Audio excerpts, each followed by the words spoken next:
Saydnaya Prison Story. Part 1. If your heart is weak and you can't handle violent scenes or stories full of crime, leave the video now. What I'm about to talk about is something even I couldn't handle.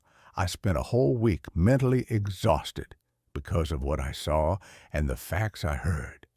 And if it weren't my duty to reveal the truth and let the world know what's happening, I wouldn't have made this video. This isn't a story about hunting a wolf. This is a network of branches, prisons, psychologists, jailers, and programmers. They engineered torture with precision and creativity, so the prisoner would stay alive as long as possible, until death becomes a dream compared to what they live. Today, we're going to talk about the system of oppression and torture inside Syrian prisons, especially Saydnaya Prison, which became the #1 global trend. We won't focus only on Saydnaya. You'll also learn about security branches in prisons you've never heard of before, what each branch specialized in, and how detainees were tortured. I'll explain how arrests happened, what the Red Prison is, and why it was given that name. And at the end, you'll hear the terrifying truth I didn't want to talk about. But you must know it. Saydnaya wasn't just a prison. It was a company used by different countries to torture and disappear people. Everything was filmed and sold as paid streams on the dark web. Please subscribe and turn on notifications.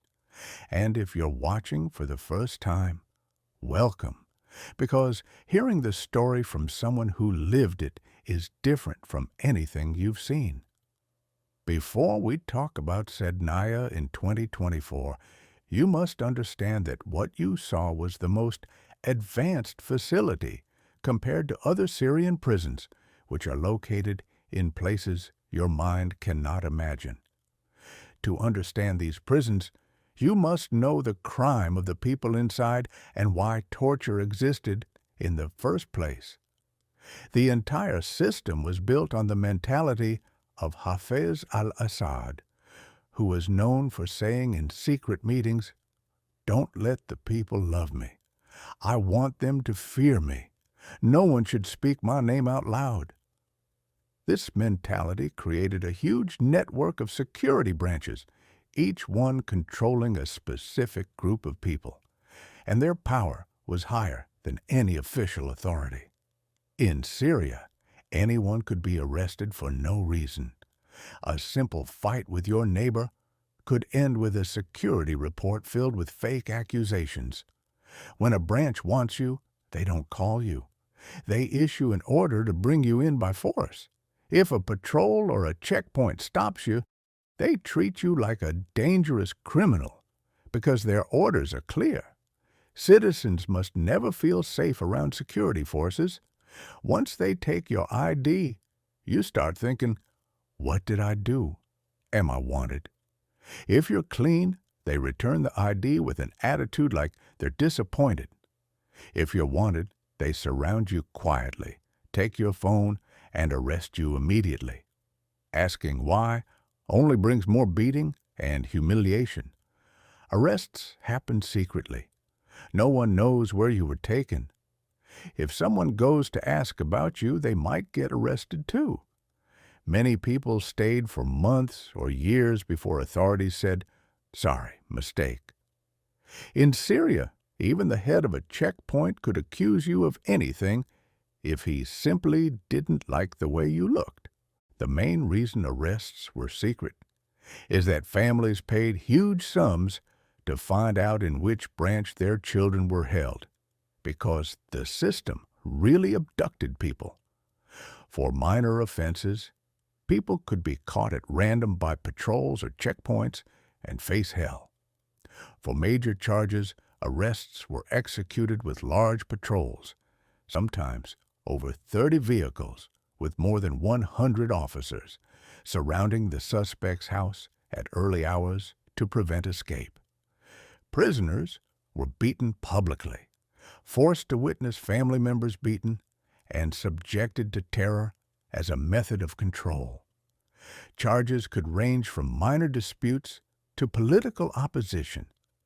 Most detainees faced years of torture without knowing their charges. Political prisoners could only be released if Maher or Bashar personally intervened. Middlemen often extracted huge sums from families for confirmation that the prisoner was alive, sometimes $20,000 or more. Branches like Palestine, military, air, and political intelligence had their own torture methods. Every officer followed strict orders. Prisoners faced psychological and physical abuse designed to break them completely. Some were kept in darkness for weeks, losing any sense of time. Torture included beatings, forced labor, and witnessing executions.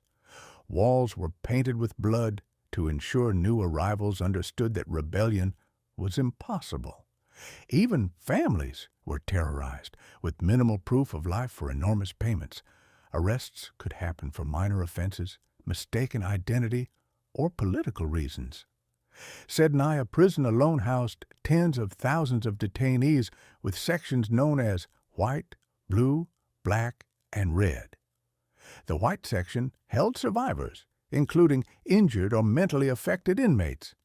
The blue section was for executions. The black section remained unknown, and the red section became infamous for extreme brutality. In 2008, a rebellion in the red section was crushed. Prisoners were tortured, killed, and forced to paint walls with the blood of fellow inmates, creating a climate of terror. This ensured that rebellion remained impossible, obedience absolute, and fear pervasive. Political prisoners could only hope for intervention from Maher or Bashar al-Assad. Most detainees never learned their charges. Ordinary citizens arrested by mistake faced the same brutal treatment. Torture and psychological terror were assuring total control. Families often had to pay middlemen large sums just to confirm survival. Saydnaya Prison and the network of branches represent one of the most systematic and brutal forms of oppression.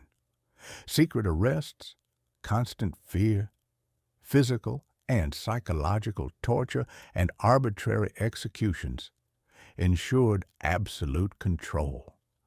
Understanding this system reveals the full extent of the horrors faced by Syrian citizens under the regime.